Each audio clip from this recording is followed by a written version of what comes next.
dans un climat empreint de convivialité et d'optimisme que le secteur du bureau exécutif du conseil municipal de Kayi, Joseph Makana, accompagné du chef de cabinet du maire Santa, Joseph Essentiel Matongo, et de la force publique, a effectué une descente de terrain en ce jour du 1er octobre pour constater l'effectivité de la rentrée scolaire dans quelques établissements de la commune.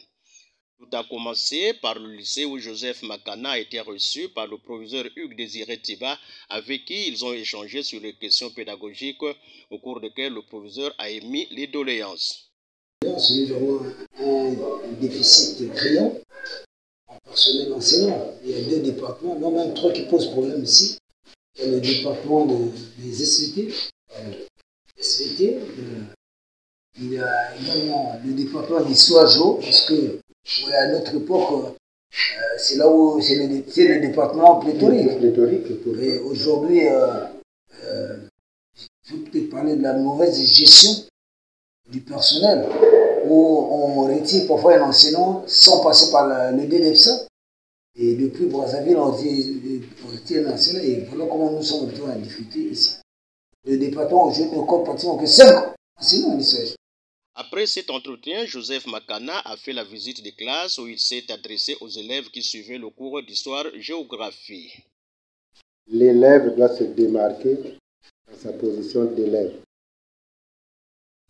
Il ne faut pas suivre les mauvais compagnons, qu'on appelle les bébés noirs. Si jamais on trouve un élève dans ce lot-là, non seulement il sera radié, mais il va disparaître de l'établissement, toujours. Nous savons qu'en Kayi, les enfants sont corrects. Donc, imitez vos grands frères qui sont passés avant. Quelque temps après, la délégation conduite par le secrétaire du bureau exécutif s'est rendue au CGA à Neto. Elle a été reçue par le directeur du dit établissement, Jean-Sylvain Mayinga.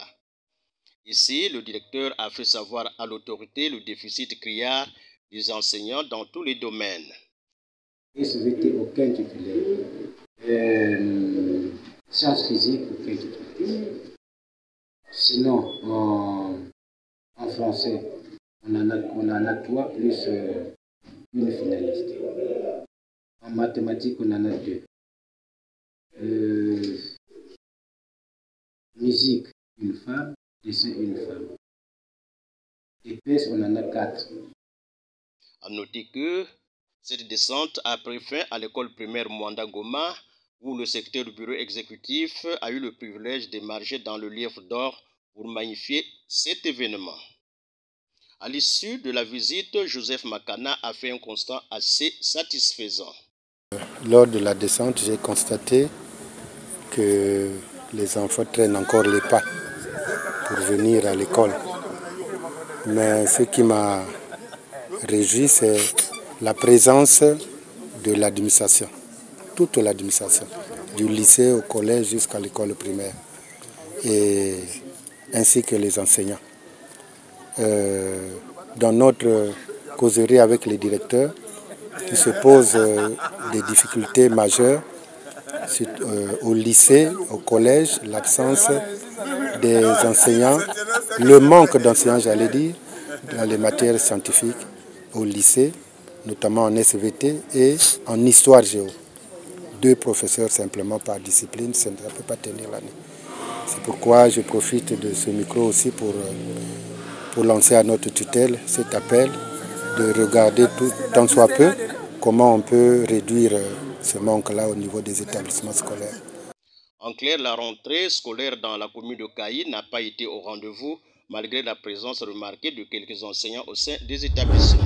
Les sociétés de communication ont eu comme champ de prédilection les établissements publics pour installer les pylônes. Oui, on le veut bien. Mais au bénéfice, l'école gagne quoi? Il faut que nous aussi on se pose cette question. Je suis l'administrateur maire, j'autorise à ce qu'on installe un kiosque, un bar, bon, je ne sais quoi autour de l'établissement scolaire où doivent étudier les enfants en toute sécurité, à l'abri de tout type de danger, d'ordre moral, d'ordre physique. Et ces mêmes installations vont contribuer à détruire l'établissement ou aux installations des établissements. Nous avons vu à Ngoyo la plage, la société de télécommunications qui a posé les pylônes a détruit le circuit d'eau potable. Pareil, à l'école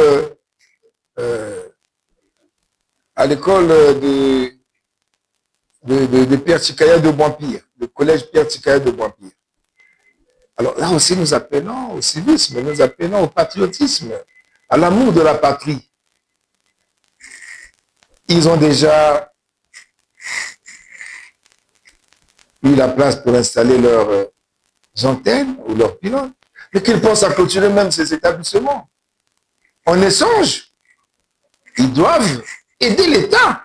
Si l'État leur octroie l'autorisation, ou leur donne l'autorisation d'installer ces pylônes, alors ils doivent clôturer les établissements, mettre les sanitaires et même donner Internet dans les établissements scolaires pour que les enfants ou les enseignants fassent des recherches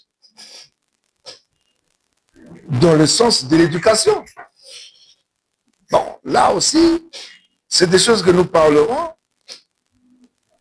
et que nous regarderons avec notre hiérarchie de pouvoir encadrer cette situation. Et nous avons vu, en Ngoyo, la plage, on ne peut plus faire un deuxième bâtiment, puisque là où ils ont placé l'antenne par rapport à l'espace ou au périmètre de l'école, si demain on veut développer cette école en mettant un autre bâtiment, on aura des difficultés pour installer un bâtiment scolaire, alors que là-bas, nous avons plus de 32 000 habitants.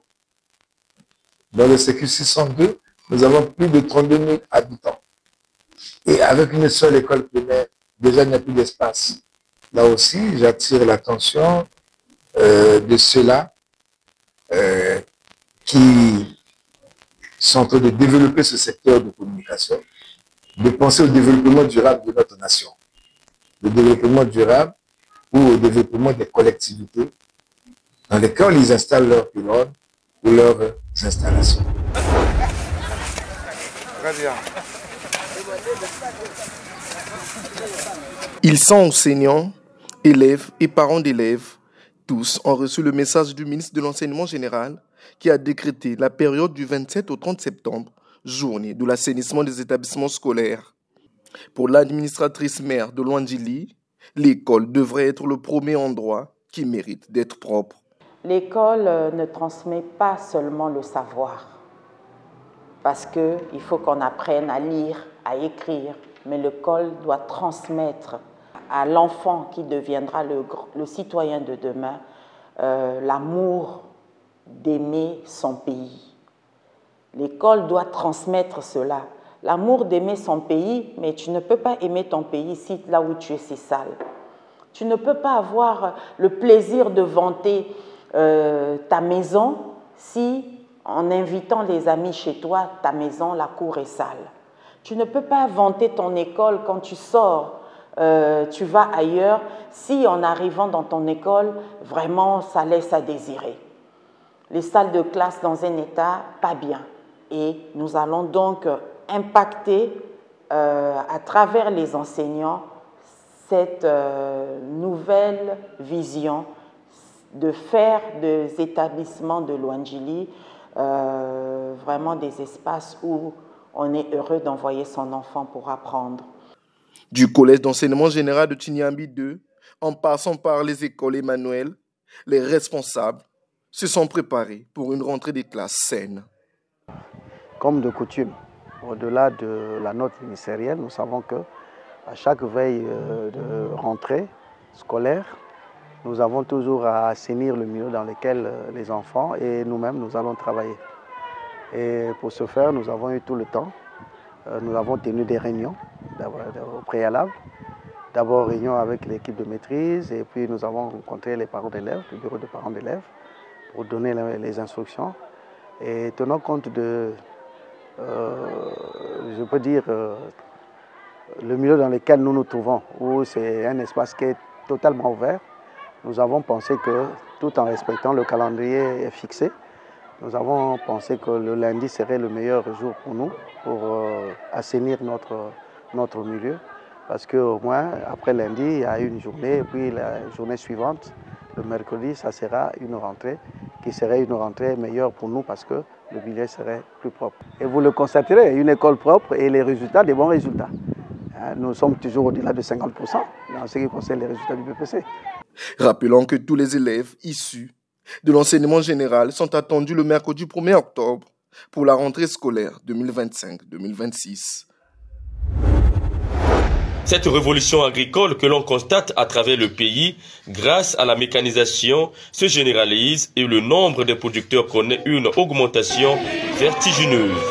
Les populations du village Munzili et ses environs, dans le district de Ouando, ont promis de transformer leurs terres en richesse. Nous louons cette initiative gouvernementale et surtout notre président de la République, dont le cœur et les pensées sont penchés vers l'agriculture.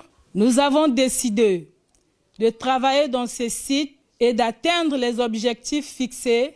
Les deux zones agricoles protégées de Ouando destinées à la production végétale devraient travailler de concert dans le choix des cultures et les périodes de semis avec l'appui des autorités locales. Le développement économique de la cuvette, c'est vous. Mais aujourd'hui, nous avons beaucoup de ZAP dans la cuvette. Ça peut déjà constituer la base d'élaboration d'une politique économique pour la cuvette. Quelle orientation donner à ces ZAP pour faire émerger justement une politique économique dans la cuvette? Quel objectif assigner? Quelle spéculation, quelle culture faire? Quel objectif en termes d'emploi? Ce sont là des outils à utiliser dans le cadre de votre travail de conseiller départemental. Le conseil départemental de la cuvette entend donc mettre son expérience à profit afin de permettre au groupement d'atteindre les objectifs fixés, principalement sur le développement socio-économique des localités. La cuvette, il y a 11 ZAP.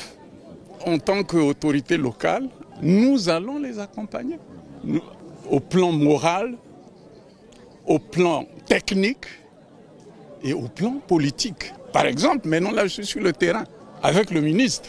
La ZAP de Munzili compte 250 membres pour 15 groupements. Le manioc, le maïs et l'arachide sont des cultures prioritaires. Ils sont étudiants, diplômés ou simples passionnés, parfois encore élèves sur le banc de l'école. Ces jeunes se tournent de plus en plus vers l'agriculture qui, hier, était l'apanage des paysans. Les raisons de ce retournement sont certes multiples. Effectivement, on a fait le même constat que vous. Parce que déjà, quand vous prenez la taille de la population congolaise, on est à 6 millions d'habitants et 75% de la population congolaise a moins de 35 ans. Et donc, étant la plus grande couche de la population congolaise, il est tout à fait normal qu'elle soit la couche la plus active et la plus rechercheuse d'opportunités. Alors, comme l'agriculture fait partie des secteurs là où il y a plus de création de richesses, et tout le monde mange tous les jours. Et donc, voilà pourquoi plusieurs jeunes aujourd'hui sont en train de se lancer dans ce secteur, que ce soit l'agriculture, l'élevage ou la pisciculture, parce qu'elle crée de l'emploi. C'est un secteur qui crée de la richesse et c'est un secteur qui, tous les jours, a besoin et qui, les besoins sont en train de croître jour après jour.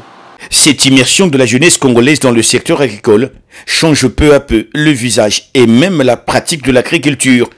Ils apportent une nouvelle vision, dynamisent le secteur et diversifient la production avec des produits frais dans les marchés domaniaux.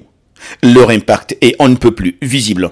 Bon, les résultats sont de plus en plus visibles. Aujourd'hui, par exemple, nous avons le riz du peuple qui est sur le marché, le riz Pessari. C'est une initiative des jeunes.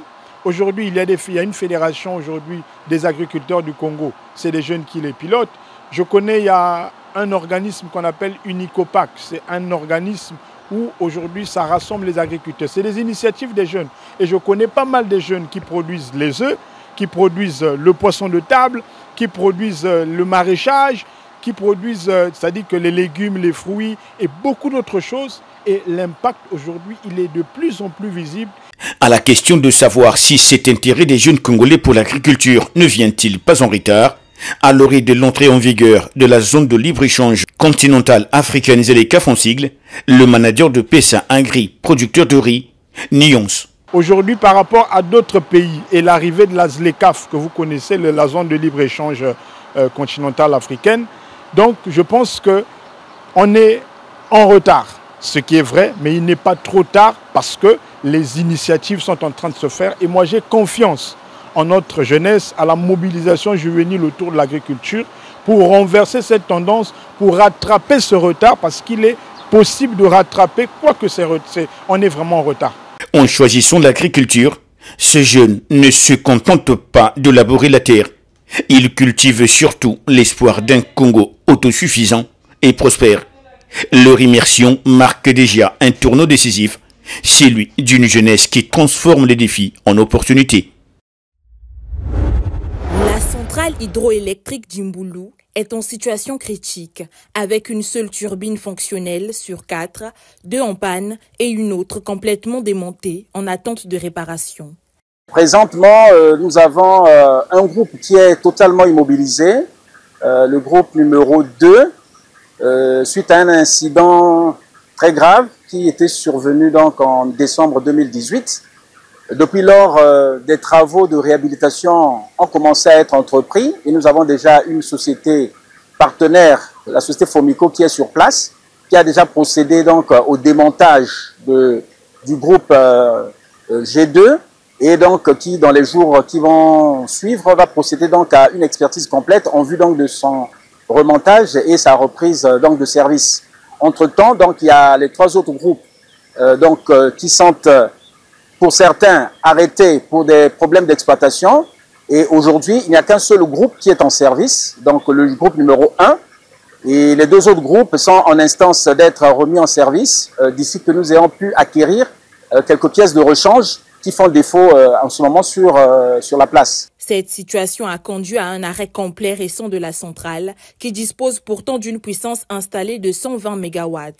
Une délégation conduite par Frédéric Manienze, directeur du cabinet du ministre de l'Énergie et de l'Hydraulique, s'est rendue sur place pour évaluer la situation alarmante. D'après les règles de l'art, les groupes devraient être révisés après 30 000 heures de marche. Il faut savoir qu'aujourd'hui, ça n'a jamais été le cas. Ce qui fait que aujourd'hui, sur les 4, on n'a qu'un seul groupe en service et puis dans des conditions assez critiques. C'est pourquoi nous allons regarder ensemble comment, avec les partenaires qui sont ici, comment mobiliser, bien entendu, les fonds pour réhabiliter très rapidement ce qui doit l'être. La centrale d'Imboulou connaît des situations assez particulières liées au perçage des arrêts réfrigérants, ce que nous ne connaissons pas dans les autres centrales.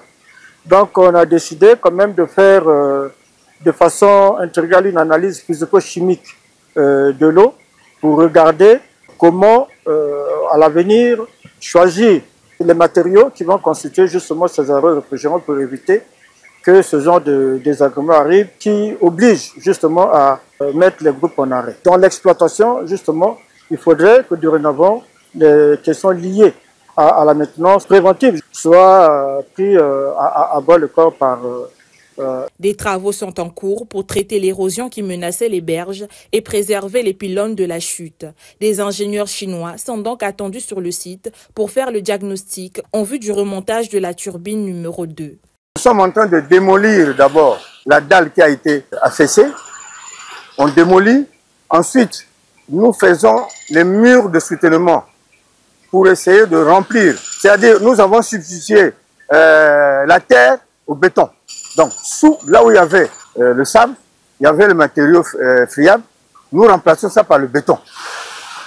Et à la fin, entre les dalles, nous allons mettre des joints, soit en bitume, soit en plastique, avec une profondeur soit de 30. Le vice-président de la Commission économie et finances de l'Assemblée nationale estime qu'il est urgent de fédérer les partenaires techniques et financiers pour résoudre la situation. La représentation nationale a été informée et sur place des préoccupations actuelles du barrage.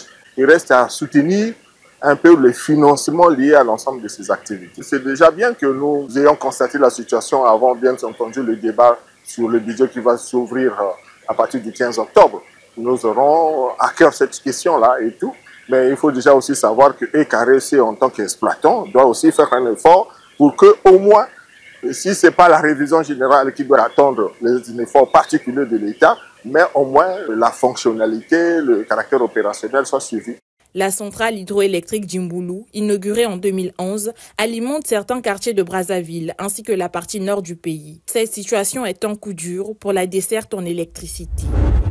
Si de l'autre côté du quartier Siafoumou, Mongompuku, les travaux de canalisation des voiries urbaines ont été réalisés en un temps record avant la tombée des pluies, en Kouikou, la nationale 1 ressemble désormais à un champ de bataille. Les travaux de réfection censés améliorer les voiries urbaines lambines et ont laissé place à des larges tranchées.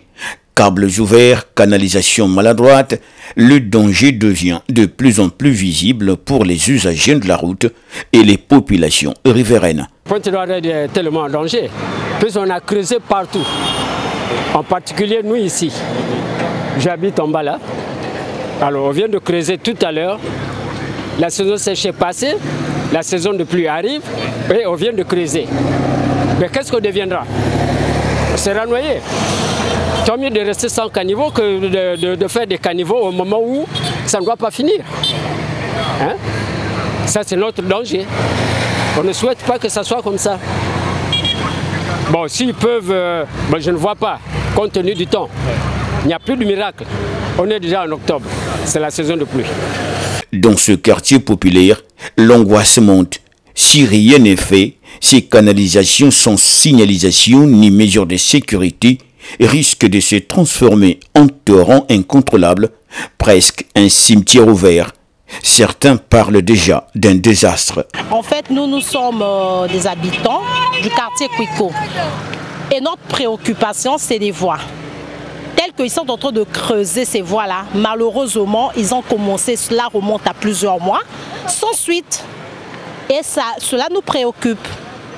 Notre souhait est qu'ils viennent terminer ce qu'ils ont commencé. Sinon, ça va créer des dégâts. Ça va vraiment créer des dégâts.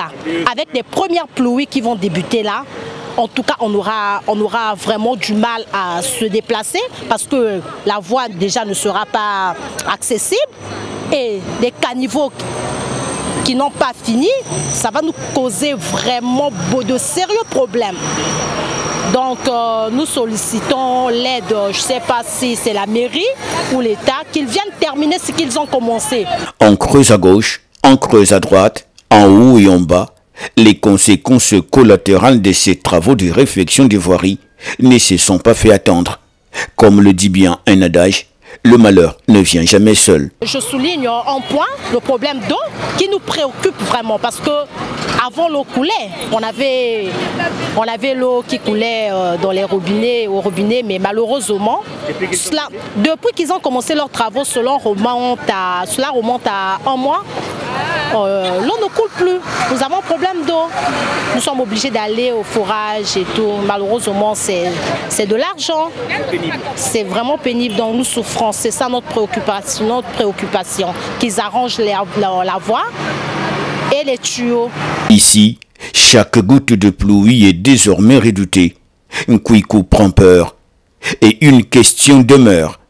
Qui viendra refermer ces plaies urbaines avant que Dame Pluie n'en fasse un drame?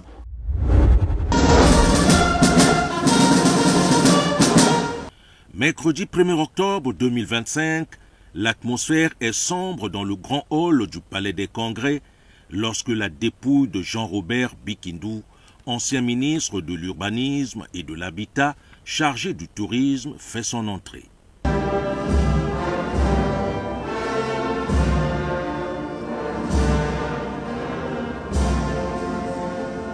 La mort, une fois de plus, vient d'arracher à l'affection de la République un de ses loyaux serviteurs au parcours professionnel exemplaire. En présence des corps constitués nationaux, des parents, amis et connaissances, sous le magistère du président de la République, Denis Sassou Nguesso, la nation a rendu hommage à Jean-Robert Bikindou, décédé le 7 septembre dernier à Brazzaville à l'âge de 86 ans.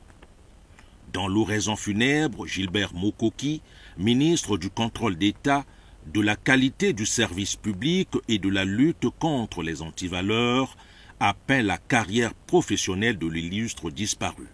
Né le 4 juin 1939 à Loudima, fils de feu Alexandre Bikindou et de feu Henriette Mafumba, Jean-Robert Bikindou, marié, père de 2 enfants, a consacré sa vie à la chose publique, mettant son intelligence, son énergie et sa détermination au service de la nation. Après avoir obtenu brillamment son diplôme d'ingénieur des travaux publics à l'École spéciale des travaux publics du bâtiment et de l'industrie Eurol à Paris, Jean-Robert Bikindou rentre dans son pays natal afin de rendre à la nation ce qu'il avait gagné d'elle. Il a occupé ainsi diverses fonctions d'État liées aux travaux publics et à l'ingénierie. Il entre ainsi au gouvernement où il siège à côté de son collègue Denis Sassou Nguesso. Monsieur le ministre et cher aîné, que la lumière entrevue éclaire et illumine votre voyage vers l'éternité infinie. Après cet éloge funèbre, le chef de l'État a déposé une gerbe de fleurs devant le cercueil de Jean-Robert Bikindou et s'est recueilli pour dire adieu à cet homme d'État qu'il a bien connu. Enfin, le président de la République n'a pas dérogé à la règle, celle de réconforter la famille endeuillée. Au terme de cette cérémonie d'hommage officiel, la dépouille de Jean-Robert Bikindou a pris la direction de l'église Notre-Dame du Rosaire pour une messe de requiem. Ceux qui ont connu l'illustre disparu gardent de lui de bons souvenirs. Je l'ai connu en 1964 en France. C'était mes grands à la Mecque, 13 rue Broca. Dans sa droiture, il a assumé ce qu'il a fait pour le pays, qu'il aille se reposer en paix. C'était un homme d'une humilité extraordinaire et surtout d'une résistance au travail. Il a inculqué autour de lui le sens du travail bien fait. Et chaque fois qu'on avait l'opportunité d'aller lui rendre visite, vous le trouviez toujours en train de faire quelque chose, en train de bâtir, de construire et surtout de jardiner. Il avait un amour extraordinaire pour les fleurs. Ce souvenir que je garde, c'est mon l'aîné. Il était gentil, il était bien. Il était mon frère. Oui, c'est le chemin de tout le monde, c'est pourquoi. Je souhaite que le Seigneur lui prend et puis lui donne la place. L'ancien ministre de l'Urbanisme et de l'Habitat chargé du tourisme, Jean-Robert Bikindou, sera inhumé au cimetière familial de Mbouono. Elles sont présentées comme les gardiennes de la transmission spirituelle et de la préparation des rituels du vaudou. Certaines célébrations lors des Vaudou Days sont dédiées aux divinités féminines telles que Mamiwata et Sakwata, ce qui contribue à renforcer l'importance du rôle de la femme dans le vaudou et dans l'imaginaire collectif. Pour la dignitaire Suzanne Céleste de Launay-Belleville, l'importance de la femme et ses divinités féminines dans le vaudou n'est plus à démontrer. Imaginez une cérémonie vaudou sans toutes ces personnes qui chantent les panégyriques. Vous avez bien vu que ce sont essentiellement des femmes, parce que ce sont elles qui vont porter cette énergie avec le tam-tam. N'oubliez pas que tout est une question de vibration, d'énergie et de fréquence. Donc les femmes, par leur voix, par leur cœur, donnent cette énergie et cette fréquence nécessaire à la manifestation de l'énergie divine. Les Vaudou Days, l'appellation qu'a pris cette célébration annuelle en 2024, attire chaque année, début janvier, des milliers de personnes venant des 4 coins du monde à Ouida, berceau du culte vaudou. Déborah Bossou, 25 ans, adepte du dieu de la terre Vaudou Sakwata, ne pouvait pas rater l'événement. Pour la jeune femme, cette religion, cette culture a une grande place dans sa vie. Je suis en train de me concentrer et d'apprendre beaucoup de choses pour pouvoir avancer dans le vaudou et prendre le rôle qui me convient dans le futur. Parce que j'ai un grand rôle, donc je dois commencer à apprendre les trucs petitement jusqu'à ce que j'ai le niveau. Lors des festivités, plusieurs femmes entrent en transe pour incarner Tron, une divinité qui représente le bonheur parfait et la richesse, tandis que d'autres dansent au rythme des tambours joués par des hommes. Là aussi, ce sont les femmes essentiellement qui choisissent les vêtements portés pour ce type d'événement. Elles sont également chargées des enseignements et de la transmission des savoirs du vaudou dans les couvents pour les petits et grands. Richard Jean Vidjanani Sogan est spécialiste du patrimoine culturel. Quand vous arrivez en tant que novice, vous devez apprendre la langue du vaudou correspondant à votre chosa, à votre parcours initiatique. Vous devez apprendre des rituels, vous devez apprendre des chants, des panégyriques, et c'est toujours une femme d'une certaine, je dirais, qui a un certain grade dans le vaudou qui vous prend en charge et qui vous porte tout le long de votre parcours initiatique. Alors qu'elles prennent une grande place dans l'organisation des rites, les missions confiées aux femmes dans l'organisation des rites vaudous ne peuvent toutefois pas toutes être révélées en raison des règles encadrant le vaudou, selon Jean-Michel Abimbola, ministre de la Culture du Bénin. La dignitaire Suzanne Céleste de Launay-Belleville déplore pour sa part un manque de représentation au sein de certaines hautes instances du vaudou, notamment au niveau des dignitaires, car selon elle, beaucoup ont été éduqués à rester dans l'ombre et c'est quelque chose sur lequel il faut encore travailler. L'Ultra Mark II a une portée allant jusqu'à 1000 km et peut transporter jusqu'à 150 kg de charge utile. L'appareil peut également atteindre jusqu'à 9 heures de vol et atterrir sur pratiquement n'importe quel terrain, s'arrêtant à 150 mètres. Il peut fonctionner de jour comme de nuit, dans le brouillard et avec une surveillance minimale de l'opérateur au sol. Le Mark II est l'aboutissement des 5 ou 6 dernières années d'efforts et d'expériences des clients réels dans des environnements du monde entier. Ce que vous voyez est donc un drone qui ressemble globalement au précédent, mais avec 2 fois plus de puissance, 2 fois plus de charge utile, plus de 80 changements qui augmentent sa facilité d'utilisation, sa fiabilité et d'un point de vue extérieur. Le grand changement est évidemment l'empennage en V à l'arrière qui, selon moi, est assez spectaculaire. L'appareil britannique est aujourd'hui opérationnel en Ukraine, au Royaume-Uni et aux États-Unis, permettant de transporter des charges utiles importantes vers des endroits difficiles d'accès rapidement, en toute sécurité et à moindre coût. Le drone est conçu pour être transporté dans le monde entier dans des containers, tout comme à l'arrière d'une camionnette au type Luton, là où il doit fonctionner. Nous n'avons pas besoin d'une infrastructure aéroportuaire traditionnelle pour l'exploiter. Nous en sommes très satisfaits. On peut le transporter dans un champ plat et le sortir de l'arrière d'une camionnette pour l'exploiter avec succès. L'appareil a été conçu à l'origine pour réduire le coût de l'acheminement de l'aide humanitaire dans les communautés isolées. Il le fera bientôt pour l'ONG française Aviation Sans Frontières, qui prévoit d'intégrer un drone lourd et longue distance dans la chaîne d'approvisionnement de l'aide humanitaire.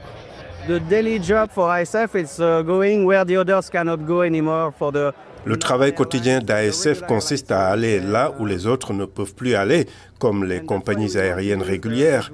Et c'est pourquoi nous voulons utiliser le drone pour avoir accès aux populations et parce que le risque pour les travailleurs humanitaires augmente chaque jour. Vous avez des exemples au Mali, au Burkina Faso ou au Niger. Il y a 10 ans, nous pouvions y accéder avec les avions. Mais maintenant, nous utilisons des hélicoptères pour cela. D'autres ONG le font aussi. On laisse le moteur en marche, on atterrit pendant 5 minutes et ensuite on doit repartir parce que la sécurité n'y est pas.